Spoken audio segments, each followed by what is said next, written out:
All right, thanks guys. I'm excited, a little nervous. This is my third MicroConf, first time speaking. 2 years of begging and finally got it, so no. I wanted to put up this slide. That's 5 kids, count them, 5. So, anyway. Really quickly, I'll tell you, showing my kids up here, the first one's name's Porter, the tall one, taller, and he was going to be born in June of 2004. I had been married in February of 2003, and I had started school a year before that. I was in the accounting program down at BYU, and pretty rigorous program. I had 3 years left. I wanted to get my master's degree. I thought I'd be a great public accountant.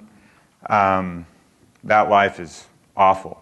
So I quit after a year of being in that field after school. But I was looking at 3 years left of school to get my master's degree. My wife was going to graduate in social work. It's not the most lucrative field, right? And so we were engaged to be married. It was November of 2002, and we're engaged, and I'm looking at what our finances would look like together, and we were going to be super, super poor.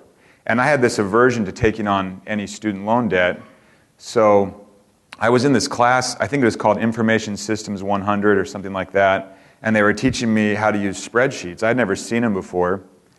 And I'm doing this class, and then I realized that I'm going to be broke, and so I remember sitting down in the library in the basement in this computer lab. I didn't own a computer, so I was using the lab computer, and my wife was working in the library making $8 an hour, and I told her, I said, well, I'm going to set up this budget so once we get married in a few months, we'll be on top of things. And she was like, okay, because that's how easy it is when before you're married to convince someone to get on a budget. You know, it's super simple.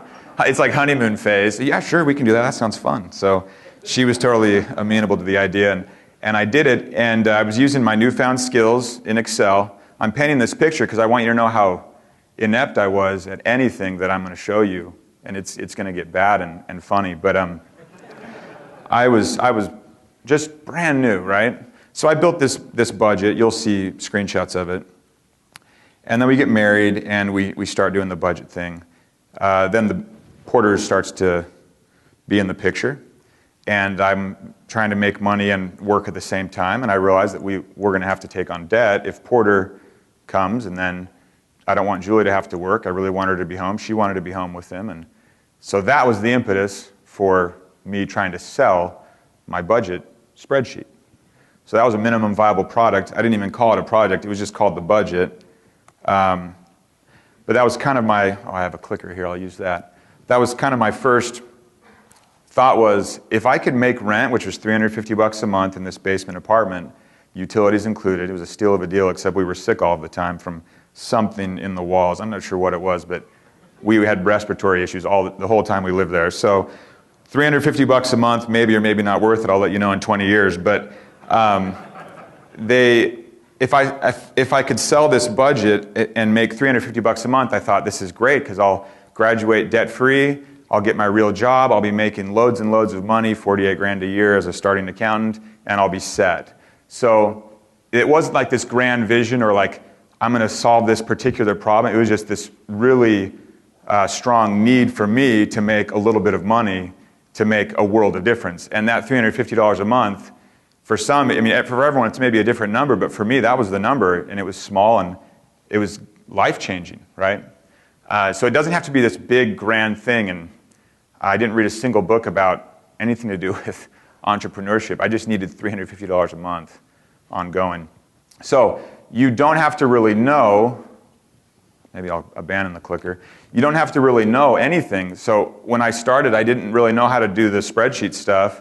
I didn't know how to do any copywriting, anything about websites. HTML was foreign to me, but I just started doing things as it came up, and I would see like, oh, I need to learn a little bit of, what was it called? What's it called when you write macros in Excel? What's that called? Yeah, that was what it was.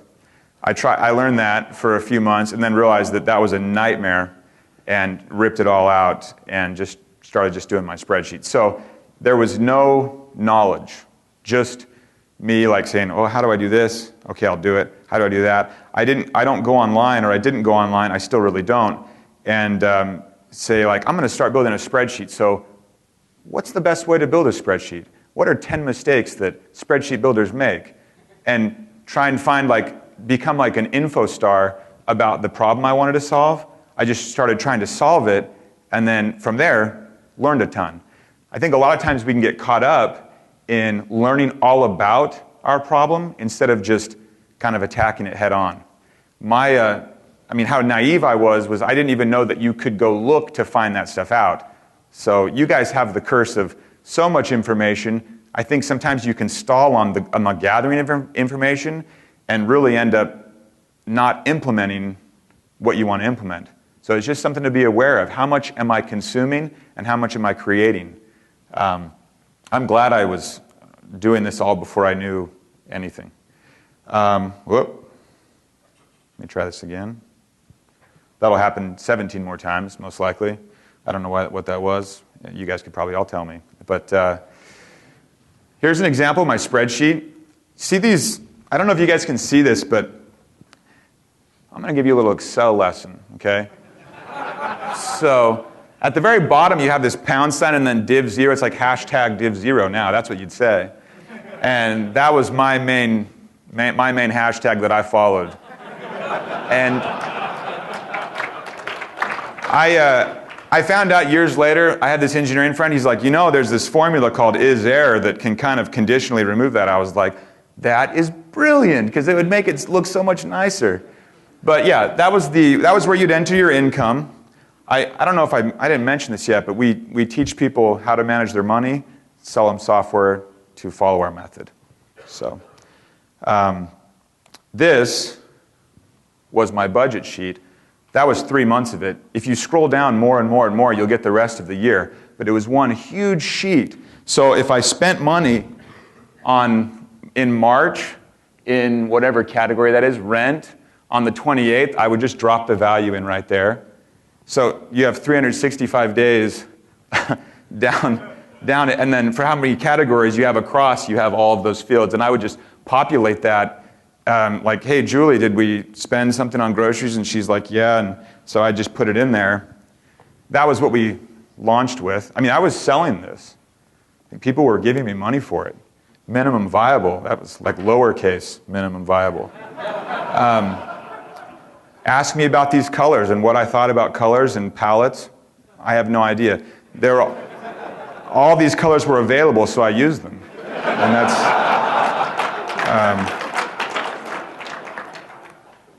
This is an example of building more than you need. I added bonuses and things.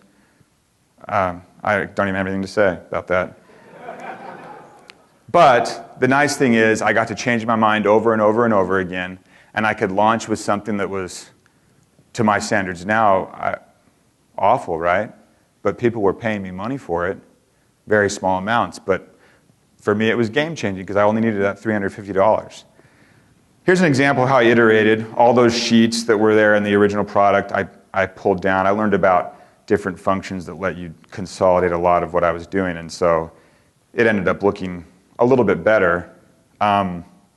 So, side note that has a slide, not really a side note, because there's a slide for it, but when I first tried to sell it, $350 a month, I was going to do $10. I went online and I did see that someone else was selling spreadsheets, so that was my idea validation. Someone else is doing it. I don't know if they're actually making money, but they're asking for money, so it should work. And I listed it for $9.95, PayPal Buy Now button. I think I might have had something send it automatically. That was pretty fancy when they bought. No one was buying, but I listed it at $9.95, and then AdWords, thankfully, AdWords was so cheap back in 2004 when I launched this. It was September of 2004, that I could, like $60 got me lots and lots of data, or lots and lots of visitors. But that was not my first attempt. My first attempt at visitors was to go to our apartment complex, not making this up. I made flyers, I printed out a bunch, and I just canvassed our apartment complex. There's like hundreds and hundreds of units in this college campus housing, right? And I just canvas the whole thing. Julie, bless her heart, with Porter, who was like 3 months old at the time, she's like in the stroller rolling along with us, and I'd go up and down the stairs, and then like a couple hours in, she's like, hey, we're good. So I just kept going, and then I went home, and I was using this site to track stats. I think it was before Google Analytics, or I didn't know about it, I don't even know.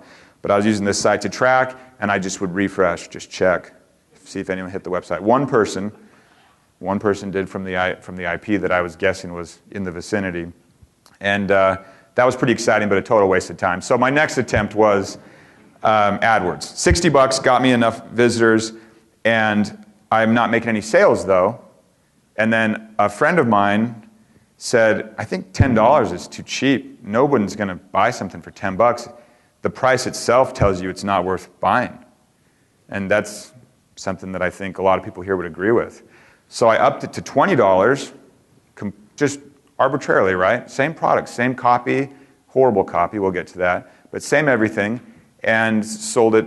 My first sale happened within the day, and that was a validation for charging more.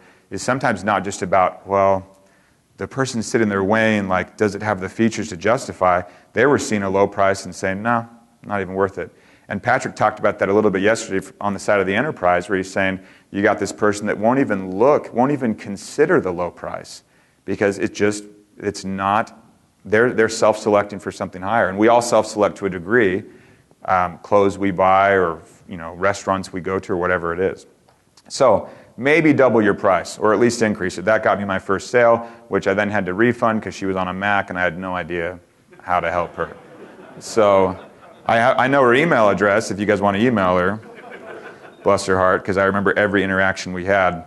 I went to the only place that had Macs on campus. I went there, and there was this massive display because it was like the video editing place. And I'm like, is this a Mac? And the guy's like, yeah. So I go in and sit down, load up the budget. And it was when I was doing the Visual Basic stuff. I had no idea what it was doing. So I started up on, and it's just like error, like all these windows are popping up. And so I just wrote her back. I'm like, you get a refund, because that's the end of my troubleshooting.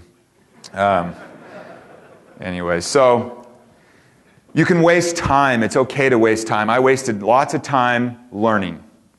And that's not a waste of time at all, right? You just do stuff. You just get going. Less reading, more doing. Less consuming, more creating, right? You just do stuff. And it's okay if you wrote awful headlines or spent time doing strange SEO or any other thing that you're like, oh man, 5 years down the road, I really wish I wouldn't have done that. Well, sure, I wish I knew then what I know now, because I would get to, I would do things faster, but I don't regret any of it because it's what taught me what I know now. So be a mover and just be comfortable with those mistakes, and you learn a ton. It's a great way, it's an interesting way to go about things, because you end up with a lot of interesting stories. This was just a snippet of the first copy. You guys can't really read that probably, but just to give you an idea, like I just led with stats. Like I think I said trillion like 4 times to try and impress on people, because we all identify with trillion, right? I mean, that's you feel that. You feel that. And so I was saying like household debt has grown from 2.2 trillion, oh my word, to 3.5, oh my word, You feel the weight of that personally on your emotions. Get a hold of your finances. That actually wasn't too bad, but there's better copy than that. The idea was okay. The copy itself was kind of weak. Welcome to youneedabudget.com, because you should make sure you welcome the user by explicitly stating it. So anyway, what was my SEO tactics? Personal finance Excel spreadsheet. That was my phrase I would go for. What a waste of time. But I learned a lot. So here's some more copy. I think this might have been on the next page. I was onto something, and this is the most important part of the presentation. Well, the next slide. I was onto something when I had those 3 little things in green, because I was kind of saying like, hey, here's like some foundational principles, like live within your means. Okay, that's obvious. Like this is like dieting, but for finances, right? The same diet book comes out, or like different diet book, but same thing, like eat less or don't eat this or don't eat that or whatever it is. But it's just retooling the same ideas that have been around forever. And that is what it is. So this was me restating the obvious, but to a lot of people, not so obvious. And that's something else you have to remember. Live within your means, spend after you earn. This is a different concept for budgeting. Most people kind of forecast, and then their forecast is off anyway, and then they feel like budgeting is a failure. It's not. You guys all should. Spend after you earn, save for a rainy day. Okay, so I was onto something a little bit there, but let it go. The important part in all of this is to find what makes you unique. Message is maybe the wrong word, or maybe I should say like unique selling proposition. I just learned about that like a few years ago, that you have to be unique. But that's pretty obvious, right? I mean, you want to stand out somehow. And so I chose an industry that's not crowded at all with other competitors, because no one ever creates a piece of software to manage your money, right? I mean, it's a brave new world for us. So you have to stand out somehow. And then I've noticed a lot of different, we were talking about yesterday, or maybe it was a Heaton at dinner, about like bubbles of solutions, right? Like help desks, we see a lot of those now, or different analytics spins, we see a lot of those now. Everyone was kind of or project management, right? Everyone's kind of scratching their own itch, and it's like, whoa, okay, now everyone's scratched the same itch, and we've got this plethora of tools. Well, money has been around since, 85 or something, when Intuit came out with Quicken, and then it's just been around forever. Luckily, I didn't do any kind of analysis to decide if competing in that field was sensible or not. I just did it. And then the way that we compete is with our unique message. We have 4 rules to help you stop living paycheck to paycheck, get out of debt, and save more money faster. I didn't just make that up. We say that all the time. That's it. Just 4 rules. And people are like, wait a minute, 4 rules? This is intriguing. And then you get into, well, I'm going to blow your mind, but like when you spend money, record it in your phone. People are like, oh my word. With those 4 rules, are you serious? It's brand new to them. To me, I'm like, of course you do that, right? But to the customer who's in debt and feeling all this stress and their relationship's kind of on the rocks because of money, they're like, oh my word, this guy has this method. There's only 4 rules, not 7 or 10 or 30, and not 2, because that's not really a method, right? But 4. So let me show you what happened when I found my message, because I didn't have it at first. That copy was not a message. That was garbage. Here's my 2005. I was an Excel bandit at this point, so I even made my P&L in Excel. Luckily, I knew how to do a P&L because of my accounting classes, right? So it was all coming together. I got to look over here to see this.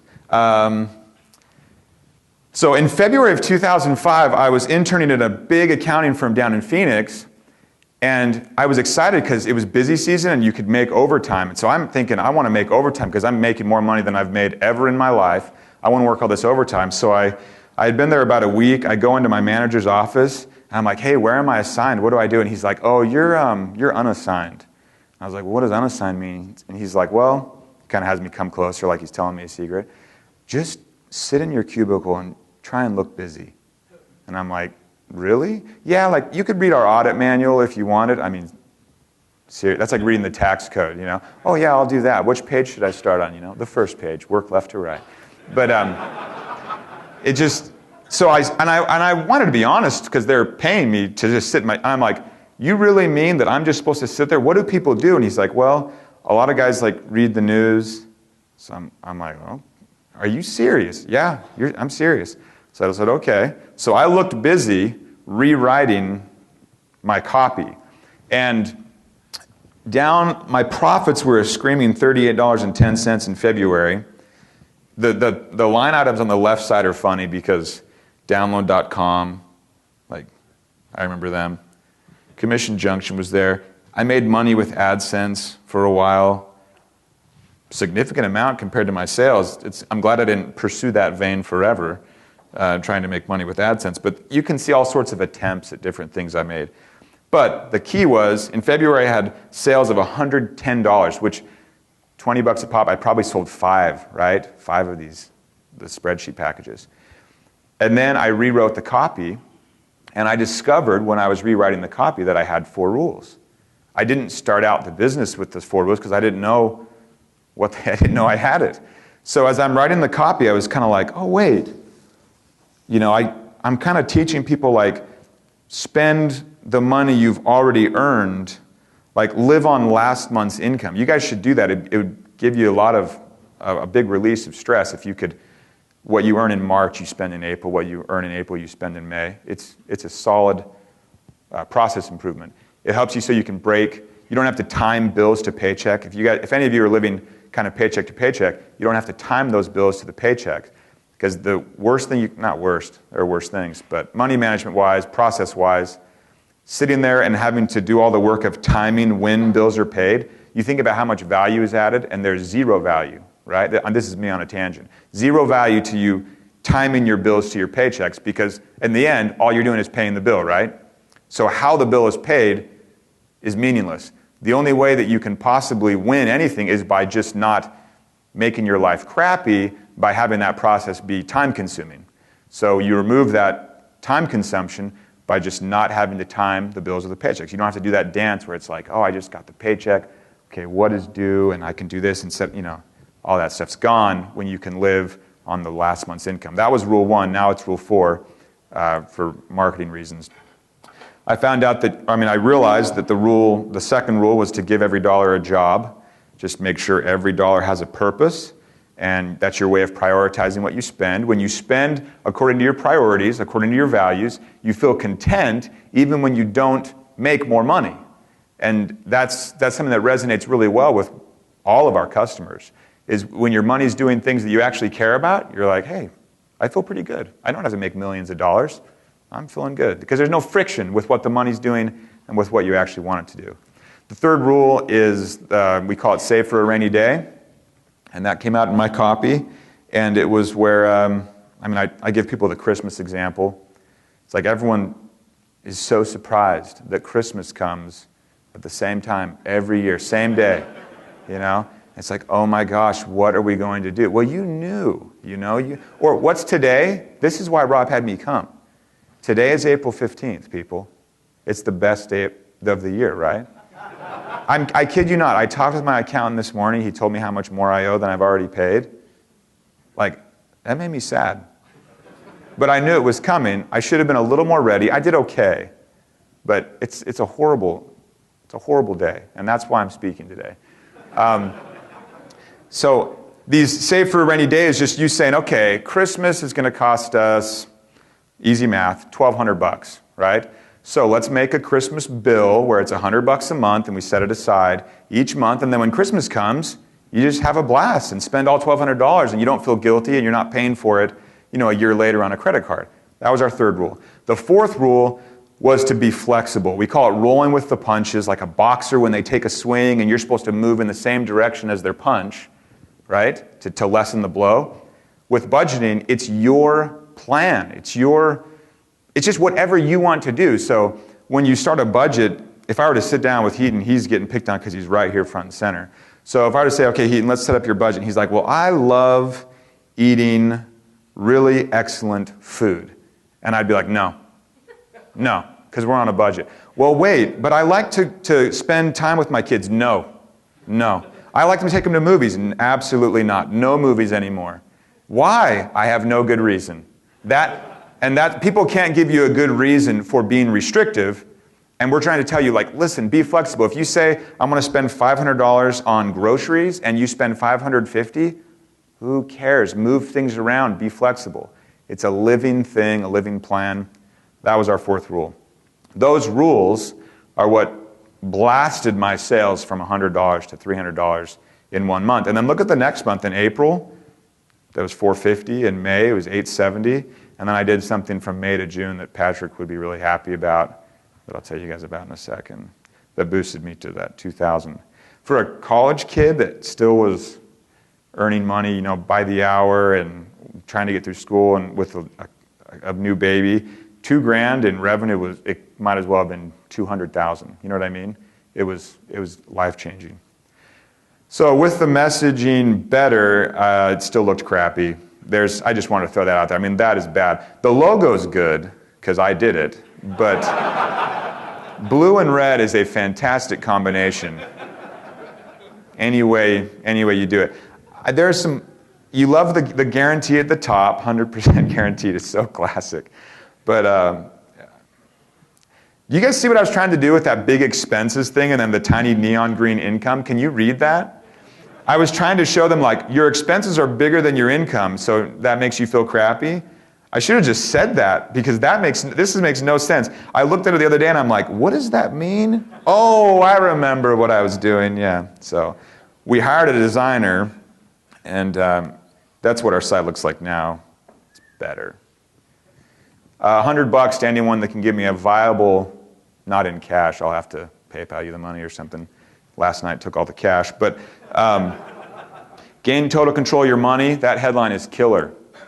So $100 to anyone that can give me a viable headline that I would, one, want to test, so you have to pass that sniff test, but two, that would beat that, because I have tried for 3 years to beat that headline and haven't.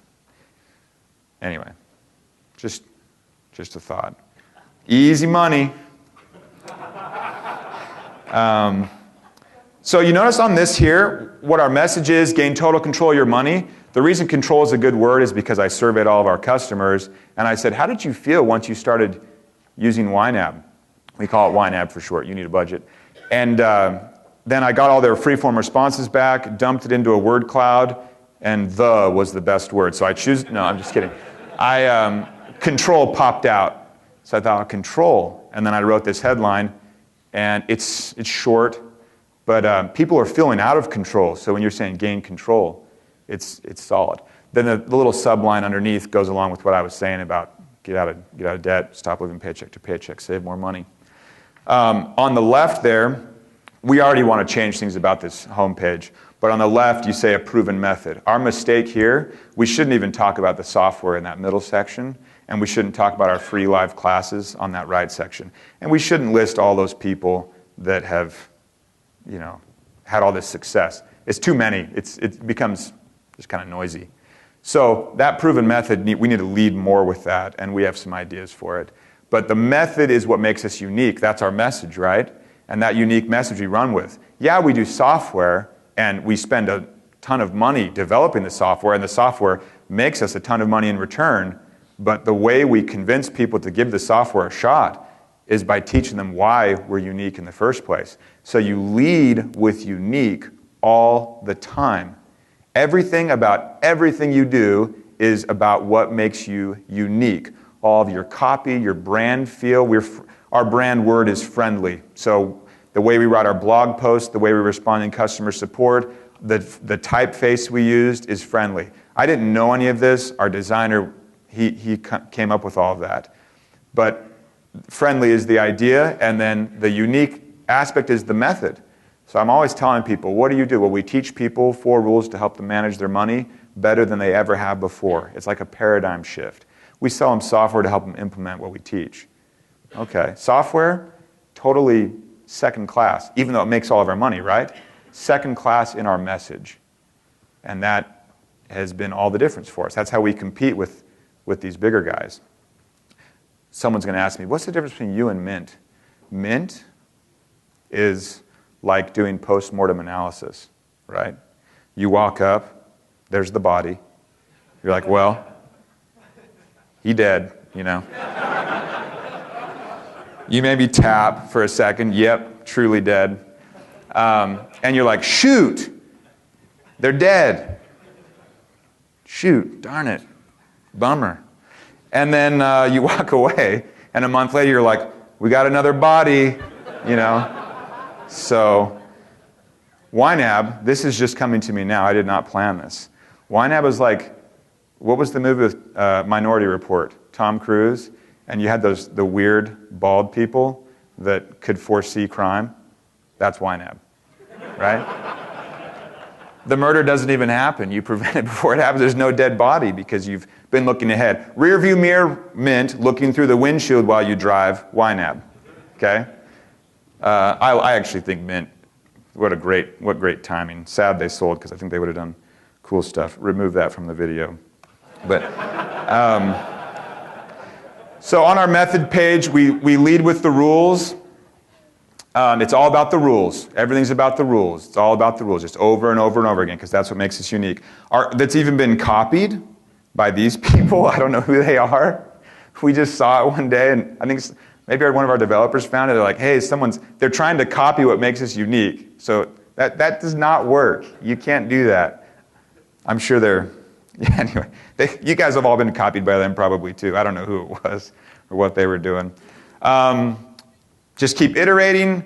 Like I iterated on my copy and found our message. We're still iterating. We've got great ideas for a better checkout page to boost our conversions, or a better home page that will focus even more on our message. One thing I did that was really great, and I didn't do Patrick's email course because he didn't have it available in 2006 when I wrote my email course.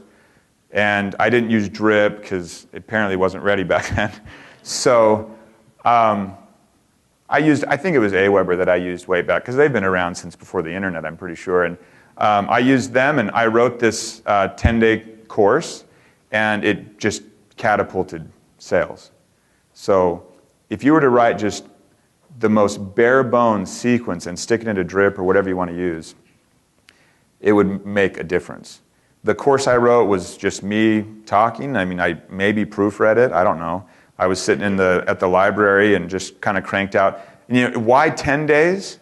Because that's how many I ended up with, right? So why not 7? I have no idea. And I've written other email courses. We have a business one that I want to send you guys to that we'll get to in a second. But I end up on 9 days all of the time.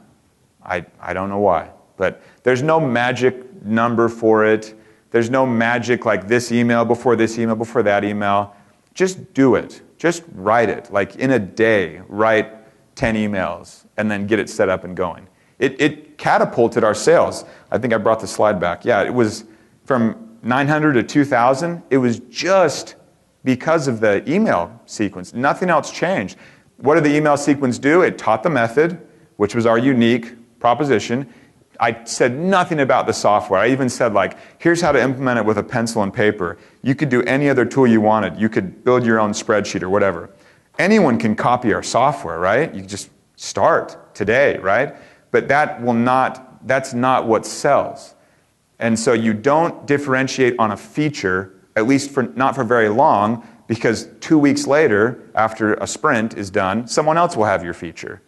And you don't want to be caught up in thinking, okay, if we just add this, there are a few kind of mission critical product features that you have to have, but those aren't going to be the game changers for you. Those are not going to be what customers say, oh man, that is the reason I use that product. It will be because what you bring is unique, and as Kathy Sierra says, it makes them badass. It makes them just awesome, right?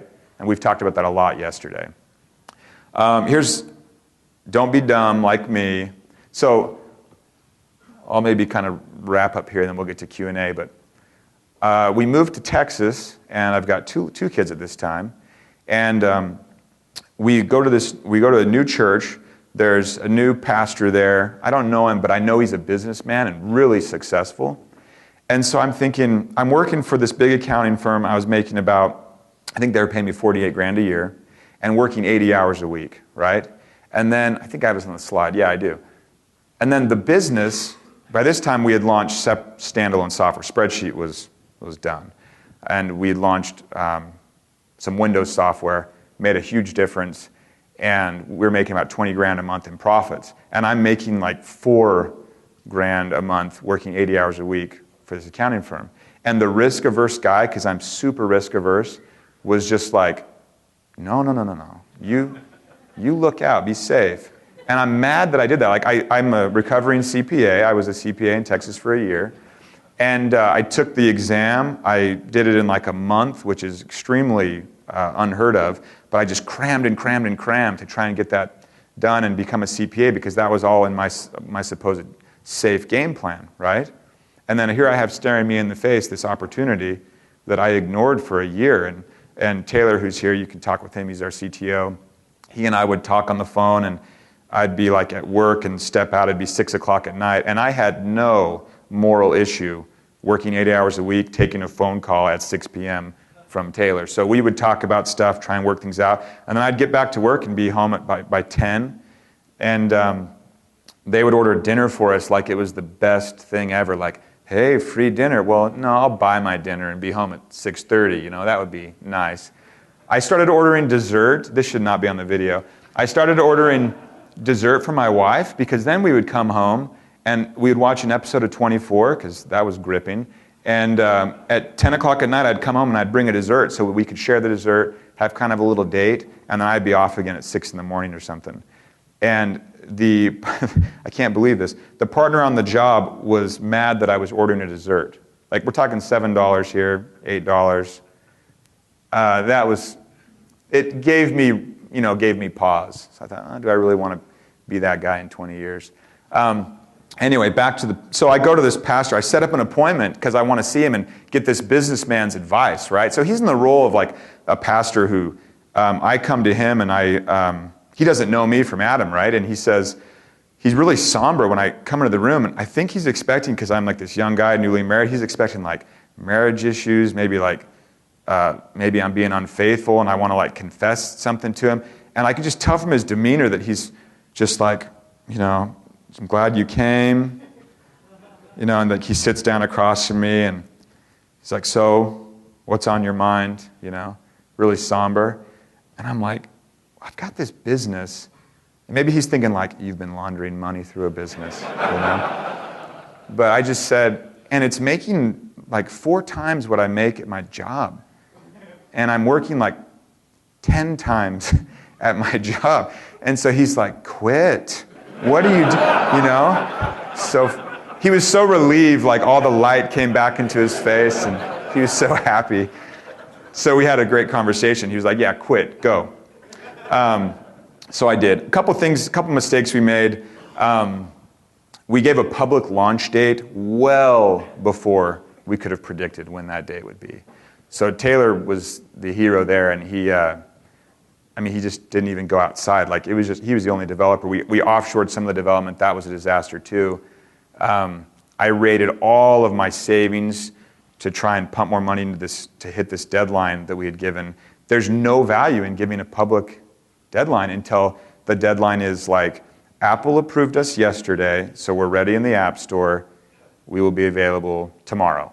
Like, that's the kind of deadline you give, right? But there's no value in it for you to promise something way off at all, because you will be wrong, right? And then you look like you haven't stayed up, to your side of the bargain. Played a lot of golf to try and stay away from the stress. It was stressful. It was a stressful time. So don't do public launch dates. That's just a little something.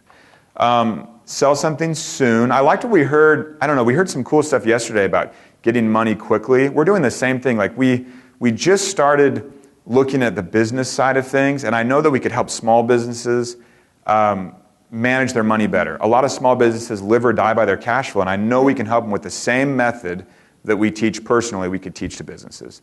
So in the spirit of doing what I'm saying here, we started doing services for just a few people, like where we said, hey, we'll do your books for you, we'll do it our way, and we'll add a lot of value to you, and we'll sit down once a month with you and go through it. And we charge them, I don't know, I think $300 a month, and if it was a bigger business, it would be more, just depending on the work we do. But we actually sit down with them and basically are their bookkeeper.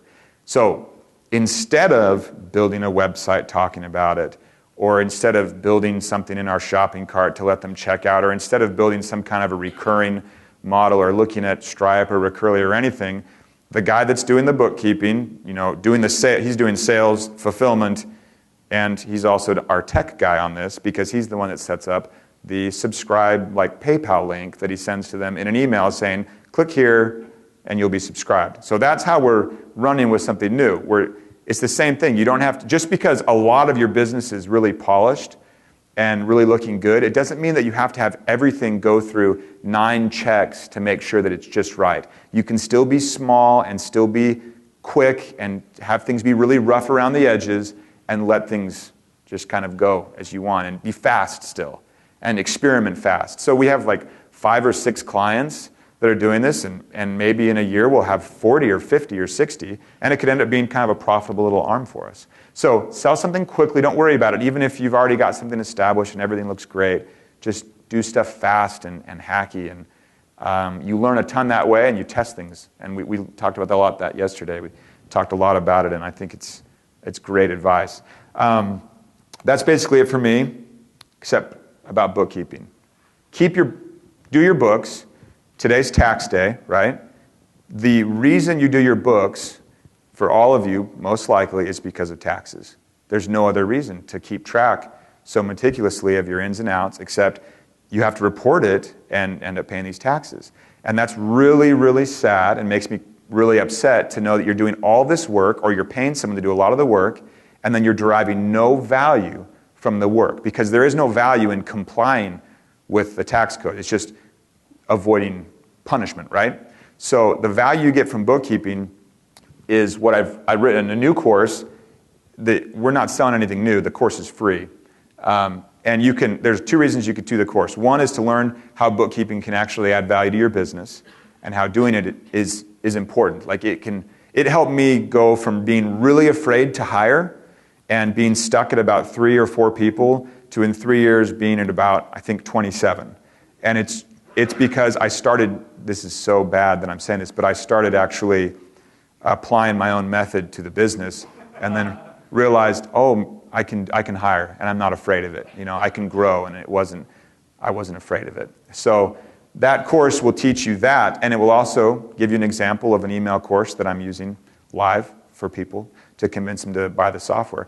The convincing part is like a PS saying, hey, you should buy the software. All the content there is solid. So you can follow me on Twitter at Jesse Mecham. That's where I tweet about more business-related stuff, or you can follow YNAB at YNAB. But I think we got a couple minutes for questions, Rob. So thanks.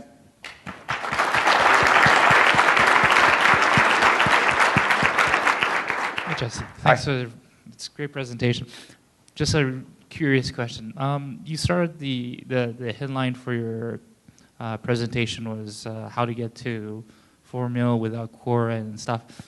Just as a point of curiosity, I know you guys went through Steam more recently. I'm wondering how that went for you guys. Awesome. Unbelievable. Like insane. Steam users are crazy and hilarious to have in your webinars. So they make the funniest jokes. They're great. So we tried it a year ago. One of our developers said, we should be on Steam. And my first question was, what are you talking about? What is that? And then he said, it's a gaming platform. And I'm thinking, we're budgeting software, so no. But he kind of pushed, and we're like, okay. So Steam let us in with 4 other titles, I think, as a test, because they're seeing, can we be a platform for things beyond games?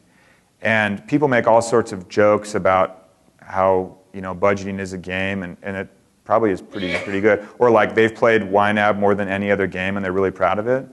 But from the actual revenue side of things, when they do those flash sales that make our software extremely cheap, I would never sell for that under normal circumstances. I mean, we're talking like $15, but it's like the Steam people think it's a trial. So they're like, well, I might try this out at some point, $15.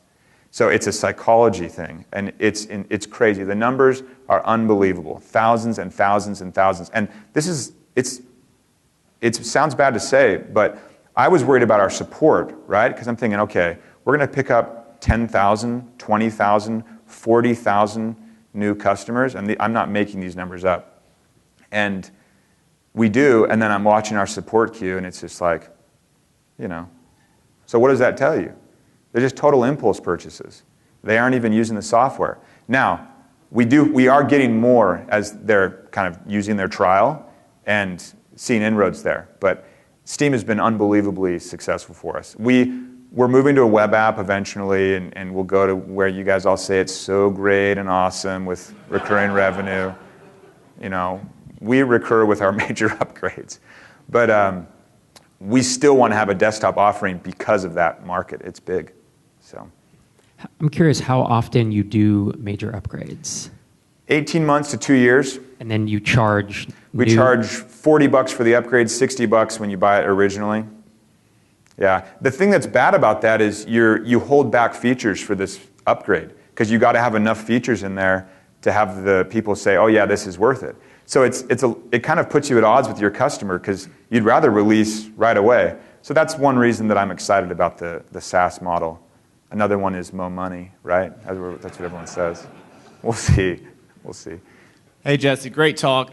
So when you did decide to quit your job, how much runway did you have? I mean, did you have any, or were you just like, I'm done? I chickened out. I took another job. Okay. But I quit that after 3 months. So Okay. I didn't have any runway. It was profitable, so I was going to live. That's not true. I flipped websites as well on the side, and that was extremely profitable back in the day. But that's another presentation completely. So yeah, I had other things going on, but I started taking a salary from YNAB, like steady, where I'm like, hey, Julie, this is what we have. I think in 2009, so 2 years after I went full-time with it. Did you have any employees at the time when you quit? Or were you solo? No, I just had a couple contractors that would do a little work for me. Hey, Jesse. Erica here from Erica.biz. I've known about you and You Need a Budget for a long time. I ran a blog and originally started as a personal finance blog before I decided that wasn't my passion and went to entrepreneurship. So I'm really excited to see you here, and thanks so much for the talk. It was fantastic. So I would like to take your $100 copywriting challenge. I've been playing around with your website for the past 10 minutes. And I have one suggestion for you that I'd like you to try. And maybe you've already tried this, I don't know. But one thing I noticed about halfway down your page is you say that your average person saves or makes about an extra $200 a month with your software. I would play with putting that right up front and adding a personal, like, Linda and Joe use this to make a $200 extra a month, and then, like, they spent Christmas, with their grandkids or something like that, where it's like a really tangible personal story of how somebody used You Need a Budget to basically have more money, and it was a personal story that people could relate to. Okay, let's talk so you can show me where and exactly how to execute, because we'll do that. Yeah, I'm just really curious to see if something like that would work, because I get getting total control of your money is actually really, really good, and I can see why that's been your control, but I suspect a personal story might have more resonance. Okay. So, something to think about. Thank you. Awesome. $100 going to Erica. I could even see putting quotes around it and saying we saved, $200 per month, and then because the quotes always it's like a testimonial right up front, not even a they saved, but a we saved with a picture of them. Mm-hmm. So you said that early on your email campaigns made a huge difference. Absolutely. Sometimes I think that the first impression is the last impression, and if I generate like 6-7 emails that go out in a campaign and they just suck, they're just horrible, then I feel that my impression would be, people may think that it's a bad product, so. You saw those screenshots that I put up, right? That is your green light to just go ahead. It can be really bad. It won't be bad because you'll try your best, right? Yeah. But you'll come back 5 years later and say, oh my, our designer still is like, I don't like our homepage. I love our homepage. But he's like, no, I'm going to change it. It happens, you improve things. But you'll try your best, it'll be fine. It'll be fine. And then it'll make a big difference for you. You seem like a very confident person, and I'm sure that has a lot to do with how you progress. But when you hit those roadblocks, like outsourcing that totally sucked and all the rest of it, how did you overcome that and then take the next step? I spent $65,000 on a code base to go to the Mac platform. You guys, the best platform to build on is Java, right? It's because you want that cross. Don't crucify me for crucifying this explanation, okay?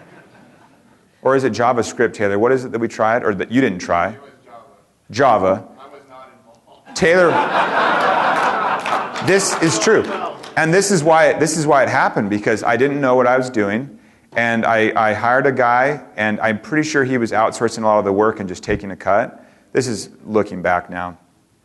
But it was a disaster, and I spent $65,000, and it was like, we hit our milestone, pay me. And I'm like, well, what about XYZ? Nope, it was awful. So Taylor came on board right before that was kind of ready to go to beta, and he's like, we can't do this. Like, this is so bad. And I'd sunk all that money into it already. So you have this feeling of like, well, no, because all the money's in, but it's sunk, right? Sunk cost. So we had to scrap it. And if you're comfortable with, like, what are you making money for? Like, what's the money for? It's just like what Heaton was saying. It's just for your time. It's not really important beyond like basic necessities. And so it was kind of tough, and I felt like I'd been kind of like gypped a little bit in that specific instance. But I don't know. I don't feel like I was in the depths of despair or anything. You just kind of move along. It was painful, but it wasn't my worst story. I'm not even going to say that one. But so was it the confidence in your program, in what you had, that made you move forward? Yeah, and I was confident in Taylor's decision because we had worked together a lot, and he had been moonlighting for me and built the original standalone application. So I was confident in him, and yeah, confidence in your original message is key because you can bounce back from all sorts of missteps and all that. Thank you. You bet. Thanks again, Jesse. Thanks, guys.